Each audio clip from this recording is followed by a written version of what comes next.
How is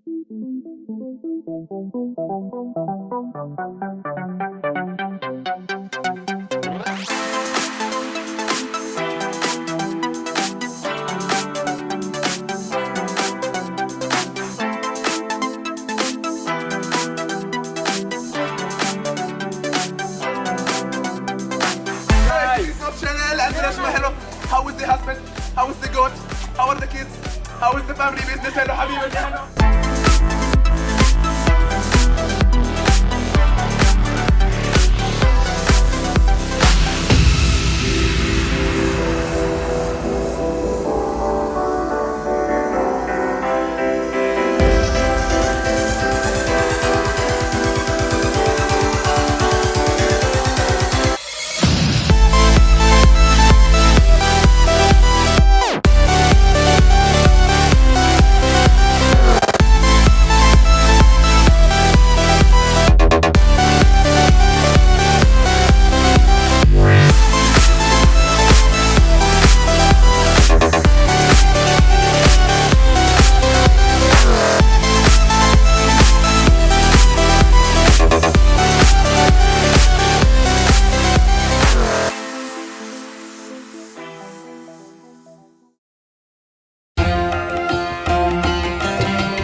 Our great king Musabzi has decided to make an appearance tonight. He will be giving you some wise words, I am certain. You do well. Hope you enjoyed the preceding week and the festive dinner we had tonight. I, the great king of Mesca, have decided. My dear people, it is indeed a tragic night tonight. Terrible things have happened. Murder, treachery, treason, all under the same roof and within the same group of trusted people.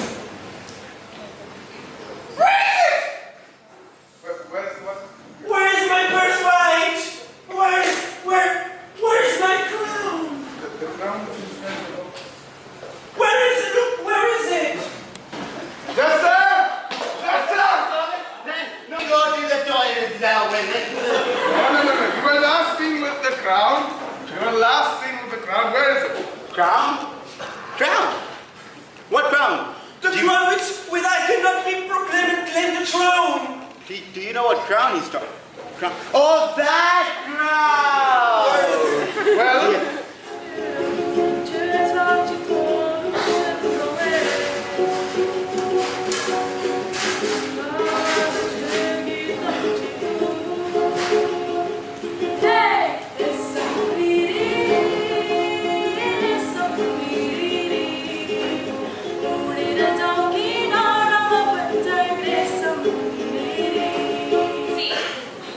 it was a long journey.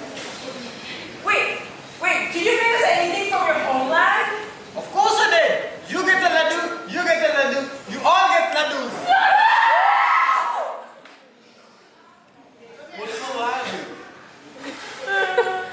Wait, did you bring us potato things that you eat? You kind of fry them because they're not French fries. Do you mean aloo tikki? No, Auntie, potato patties. What? Babe, do you even know what sanskar means? When your chakras are lit back.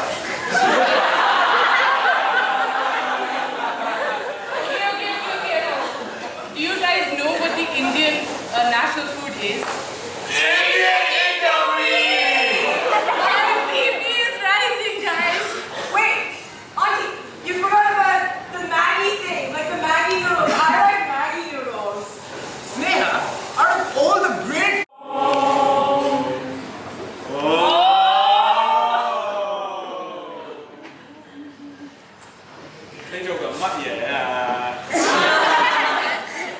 Oh wow, you know the Cantonese? First of all, it's not just Cantonese I know like 7 different languages. I know English, I know French, I know Canto, I know Mando. What makes me Indian then, huh? Is it who I marry? Is it how I speak Hindi? Is it what I believe in? Is it where I live? Tell me. Or is it the fact that our beliefs are not aligned with our grandparents, our ancestors, our family? What's wrong with believing in other cultures and integrating them within our own? Why not? And if I had to pick between one or the other, I'd rather pick neither. What is an Indian? Is it the clothes I don't wear? Or is it the language that I can't speak? Is it my obnoxiously cute uncle? Or the somewhat of inability to stand the humidity here? The people that I meet on the buses and trains? It all comes together. Appreciative of what Hong Kong has offered you. Yet, when I try to, it just turns into you're not really a local. Try feeling like you're not enough every single day. Try being too foreign for here, too foreign for there, but never ever enough for both. Whenever you're asked, where are you from? It's never followed by a one-word answer. But when it is, you get the response, really? But where are you really from? Is my nationality equal to my nationality, equal to my skin tone? Every time I am asked this question, I wonder, is it where I was born? Where my mother was born? Where my father was born? Where I lived? Where I lived? Where my parents lived?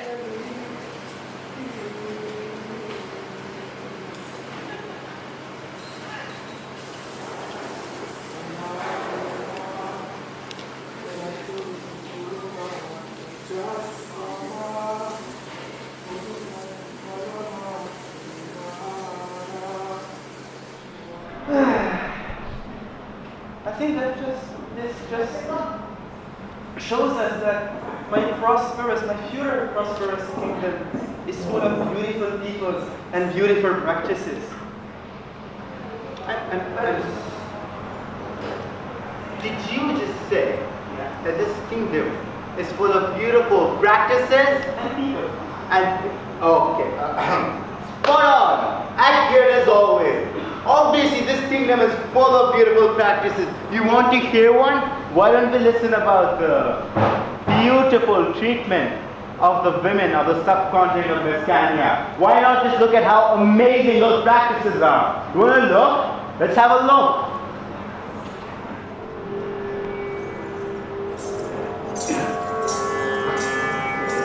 A few years after the young child, the daughter was born. The parents decided to have a conversation to talk about their education. As always, the son was sent to the school where the daughter had to stay back to learn house chores. So, let us send our children to school? Yes, both of them.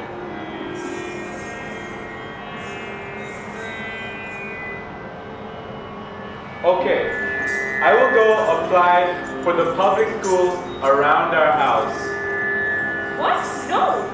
We should send them to an international school. If that's the case, only our son should go to study in the international school. If they go, they both go. Or we don't send them both. What is the use of our daughter studying anyways? She's just gonna be a housewife, and you will teach her how to be one.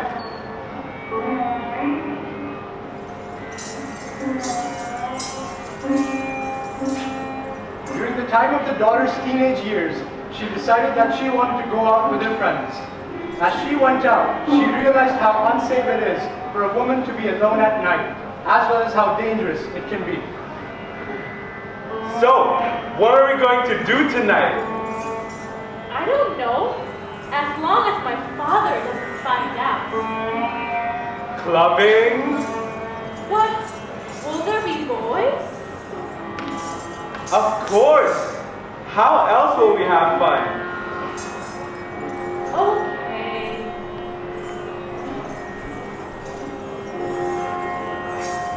Hey! Stop touching me like that! What are you going to do? Scream? Shout?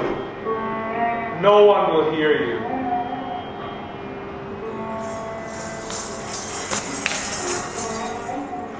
After a few years of marriage, the couple were finally ready to have a kid of their own. When they went to the doctor, he suggested that the child is likely a girl. The groom refuses this and decides to abort the baby his wife is carrying. So, doctor, what is the news? Sir, all I can say is that you will need to buy some pink paint if you keep the child. And abortion? Well, we can do it right here. Perfect. But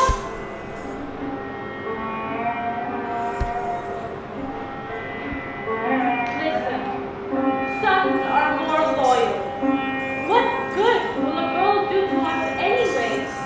She will leave us when we are old and will be the ones paying for her marriage.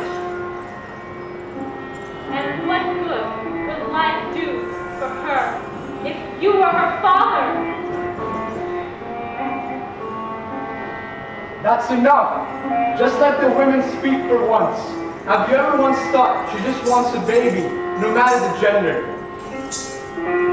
The woman finally rises, and the symbol of hope is shown.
Bloody Modi. He did not just call Pakistan a terrorist state in the United Nations.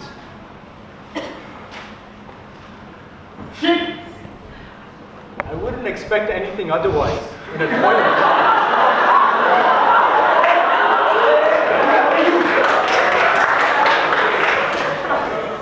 You think this is funny, huh? You tell me, I can't really see much. Bro, I forgot my water bottle. I'm sure you can get by without water for a few minutes.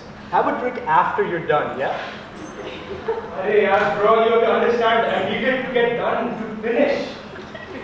Oh, boy, you Mescan? South Asian, bro, South Asian. Pakistani? No, Indian. Oh, okay. Okay, what about you? Pakistani? Oh. So, about that water, do you have any? Maybe. Come on, can you give me some? Just pass it over the stall, it's not even that high. Nope. What? Why? Why did you block our water on the Sutlej River in 1965?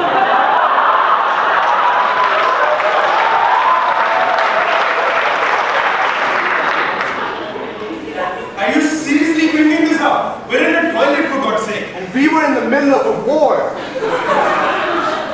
Hey, that was a generation ago. Because of people who I don't agree with and people who have no association with me.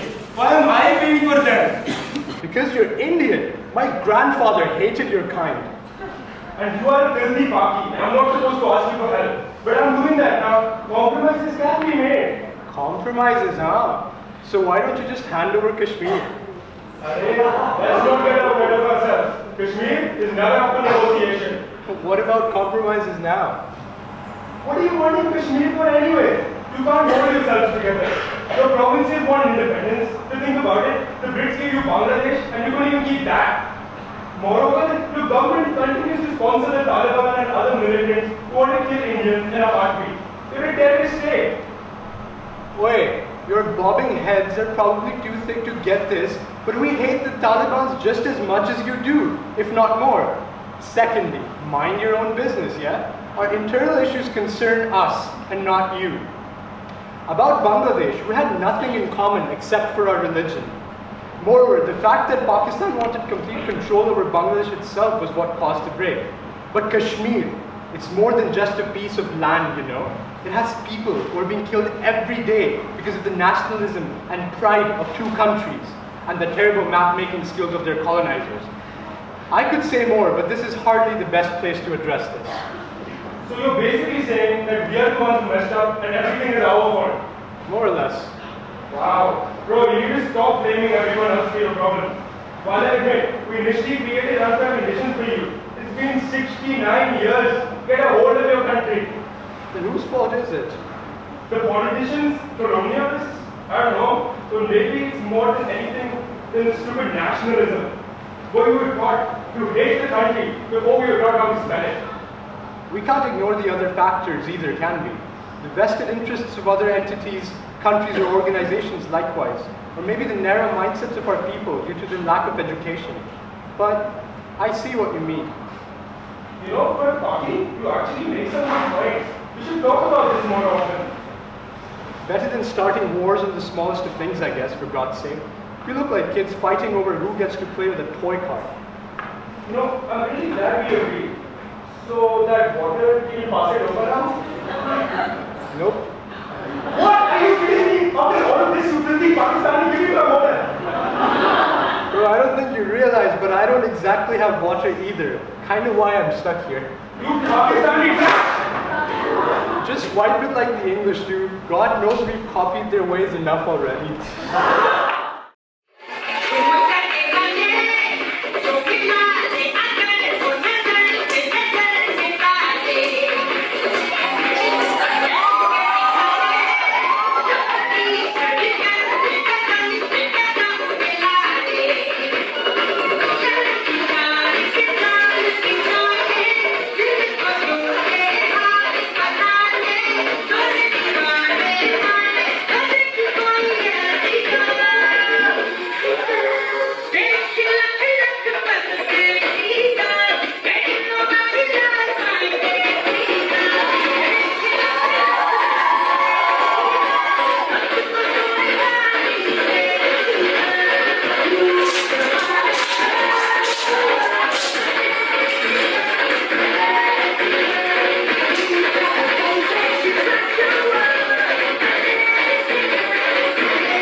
How's the family doing? Oh, good. How is your wife doing?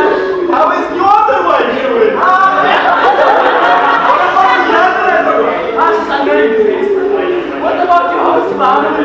Family is alhamdulillah, it's great. Yeah, I feel like you're going to speak so late these days. Yes, that's true, but I got the fourth one yesterday, so it's fine. Listen. Hi, woman.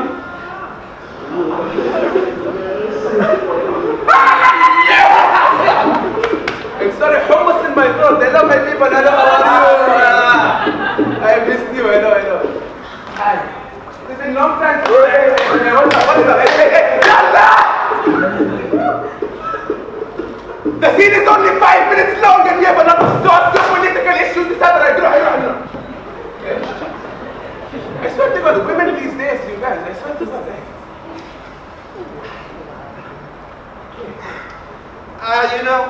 They think we have all the patience in the world.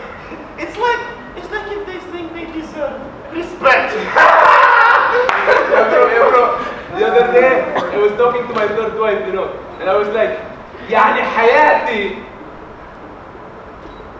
I can buy you a new Gucci watch from time to time if you want. But the oil subsidies, they're not enough to finance destruction of gender roles. There is limit. I'm sorry. Okay? They think just because we stopped burying them alive 1,000 years ago, all of a sudden we stopped treating them like dirt.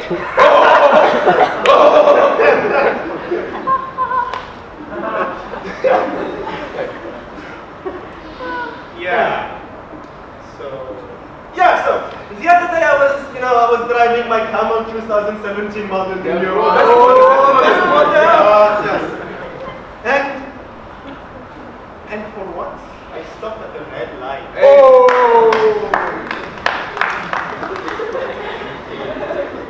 And so I turned to my right,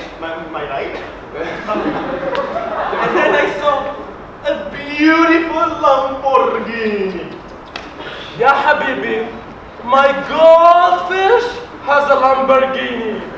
This is the bloody Arab Gulf. يعني شو مالك؟ No. The worst is that it was a woman driving it. Yani, if it were a Bengali, I would be concerned about the effectiveness of institutional discrimination against the ethnic minorities. But a woman, daily. Bro, next thing, they will ask to own themselves. Who do they think they are? Humans? You're doing comedian!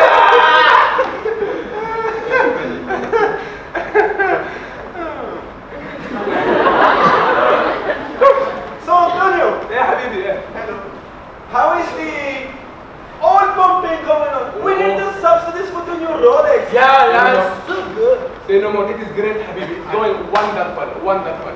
The other day, I talked to Saudi Prince on the phone. He told me, you cannot own more than 5% of oil fields if you're not part of royal family. So we make compromise, we make deal. And I send him my daughter. Oh, great! I know someone. Benefit of trade. Esther, she would say great opportunity cost. Good deal.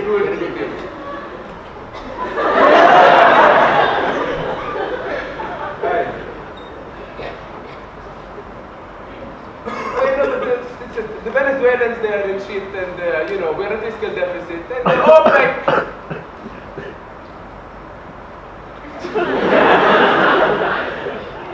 It's about as useful as the UN right now, صراحة. But yeah, it's all good, brother. It's all good.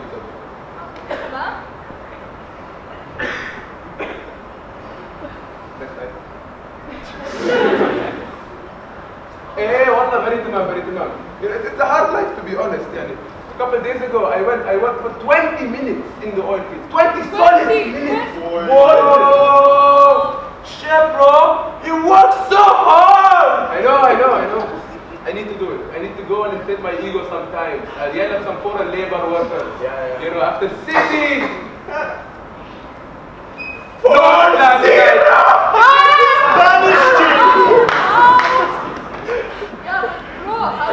How's your uncle holding up? Yeah, I swear to God, man. Ever since he invested in them, it's like he invested 210 million pounds down the drain. For nothing. But you know, it's not like he could have done anything more useful with the money. Invest in UN High Commission for Refugees.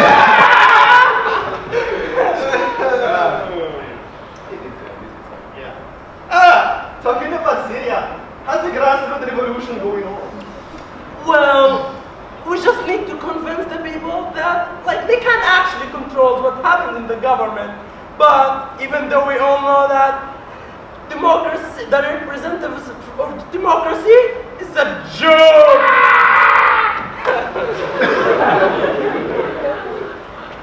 I don't know, guys. It's just such a foreign concept, you know? It's like, American? Yeah, that's the problem. But we need it. It's fine. I don't need to do it. But we don't want to also have another Arab Spring. Another Arab Spring or another Arab Fall? No!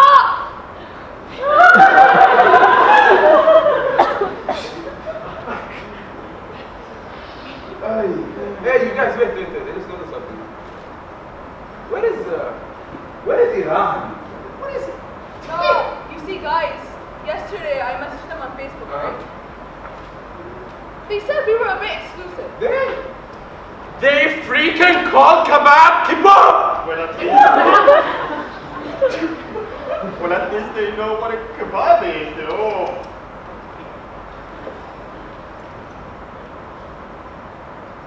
This is a kebab. This is a shawarma. Two fine examples of Middle Eastern cuisine. Only an idiot would confuse the two. Like Iranians?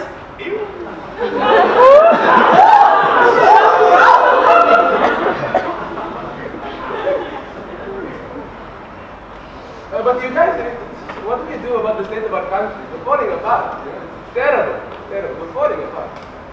Guys, I think I have a good idea. Let the woman speak. Let the woman speak. Okay. We need to have a shisha bar. Hey! But it won't be any normal shisha bar. It'll be a special shisha bar. Hey! See, we invite everyone. Even your mother-in-law. Oh, yes!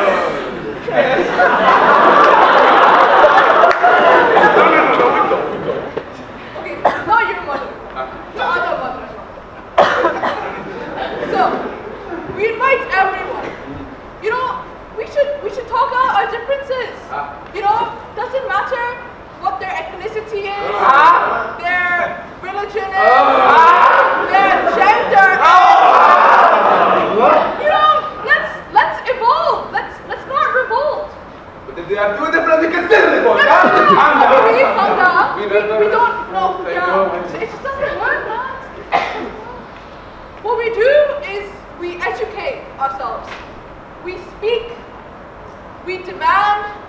We protest. We win more. Major key. Chef Fayadi, what's good? You smart. Dress up!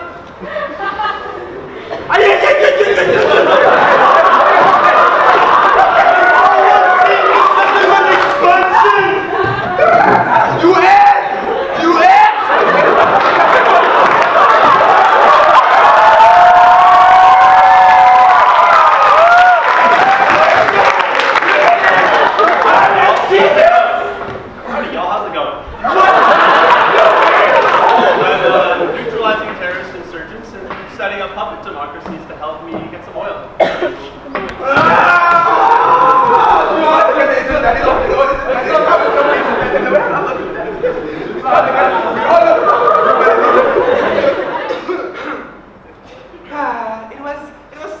nice interaction with the people, with the native people of this region. I'm sorry, milady, but nice isn't the word I would use to describe that ridiculous treatment of ethnic minorities. My apologies. It was a big blow. But there was also that lovely dance of those very lovely women. Milady, that's hardly the issue. But I want to watch it again.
Potato chip factories. To me, that doesn't sound like you're fighting off a threat. When those dollars are used to bomb the homes of the needy and hospitals, as if the comatose octogenarian whose head you just blew up to smithereens, a head that could not contain his own thoughts at one point, but was somehow meant to contain military launch codes? You're not fighting off a threat, you're committing war crimes at this point. And this is stuff that needs to fucking stop. And when I say that it needs to stop, I'm not saying that nothing needs to be done in this region. Because there are systemic cultural and political parties that do make it. And this is incredibly depressing for me to admit personally. But they do make it so that the second you get rid of a dictator in the Middle East, you get ISIS every single time. And we do need your help to address that situation. But what we also need to address as the international community right now is the notion that we do not have as firm a grip on the situation as we'd like to think. And we cannot claim that we do. Now when there are CIA armed rebels across the Aleppo border, gleefully firing away at the rebels armed by the Pentagon on the other side, that doesn't come across as the greatest sign of communication, in my opinion. And we need to stop rolling the dice every time we want to figure out who we're going to arm this time, and just going, oh, let's hope this one doesn't blow up in our faces. No pun intended. But actually, yeah, pun intended. Because more often than not, the situation does result in smithereens, in bombs being dropped on a population of innocents. People who do not deserve to have their lives reduced to nothing more than a tally in some shitty mathematical sequence. So to the good people of the international community, listen up. We need to end this vicious cycle of finger pointing and hidden political agendas, because the results are disastrous. And the people behind me right now can tell you a whole lot about all that.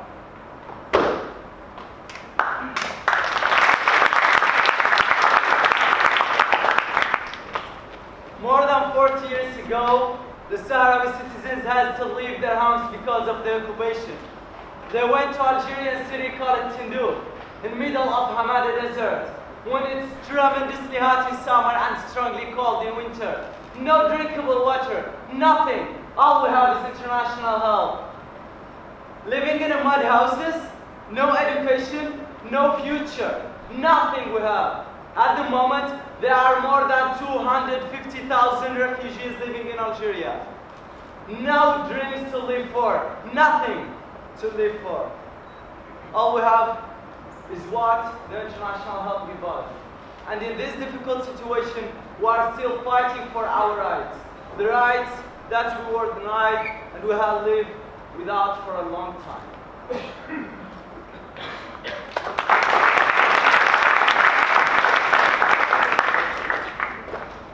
I live with both of my parents in a middle-class residential area in Turkey. I have my own room and I go to school every day. And that's life, as I've always known it to be as a Turkish citizen. But then again, there are still things that I do not know.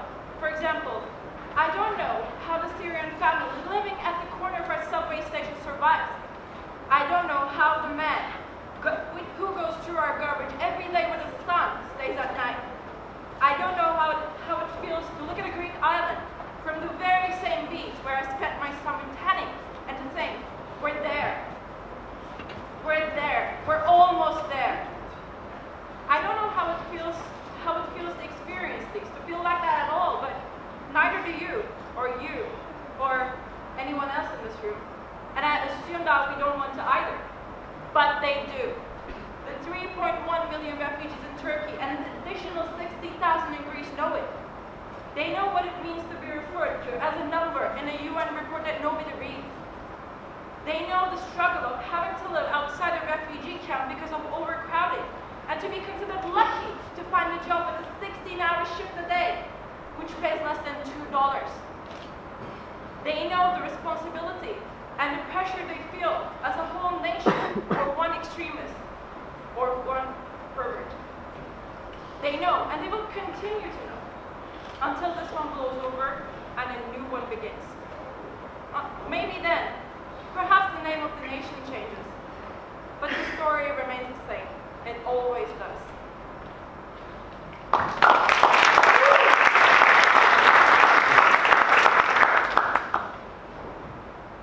Iraq! When you hear this word, where did your thoughts go? Terrorism? War? Conflicts?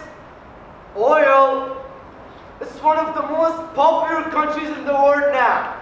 And why is that? Why? Because what's happening to refugees? What's happening to displaced people? The war crisis that's happening right now at this moment in Iraq. 3 million internally displaced people have been kicked out of their own houses, their own cities, because of ISIS, leaving everything they had behind. ISIS stole their lives, where they live in healthy and wealthy. now they don't even have enough food to feed themselves. Not even drinkable water. Yes, drinkable water. And what is the government doing to solve this? What is the world doing to solve this? Just telling lies about everything's gonna be okay, and that's it? And people are still waiting till this moment that will never come.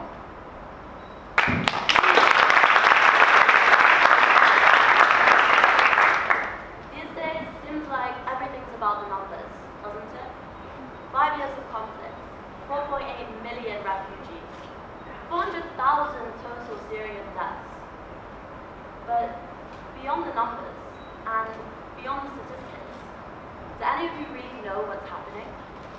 There are more than 1 million refugees in my own country, some of them living right outside my doorstep, and I didn't. But let me tell you what I know now. In Lebanon, 72,000 Syrian refugees are girls between 12 and 17 years of age. That means that there are girls my age who grew up in Lebanon at the same time I did, only under drastically different circumstances. But, oh, wait, I suppose I need a statistic to make any of this important to you. Well, how about this one? 18% of girls between 15 and 18 years old are married. So that means that while I was off getting an education, they were being married off to men who were sometimes twice their age. And you know what? Yeah, 18% is a number. But you know what isn't a number? The domestic abuse and marital rape these girls endure. Entity. All bricks in the same wall. Not a bunch of individuals. We are 7 billion bricks in one wall. So I began to question myself. If those people in power really wanted to get rid of those things, I do believe that they would have done it way before. So now 2 questions are raised. Where are we? Standing for them, those piteous politicians and hypocrite governments, or standing for us? And who are we? Unavoidably careless?